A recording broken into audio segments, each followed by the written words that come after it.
I got this plug that's kind of sticking out of the wall a little bit. The faceplate sticks way off the wall, and it's good to keep those things tight on the wall so like roaches and things don't get behind it.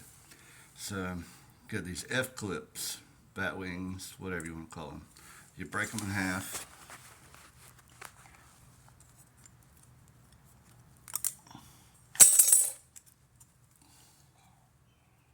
F clip. And you put it behind here. Kind of difficult to do with one hand.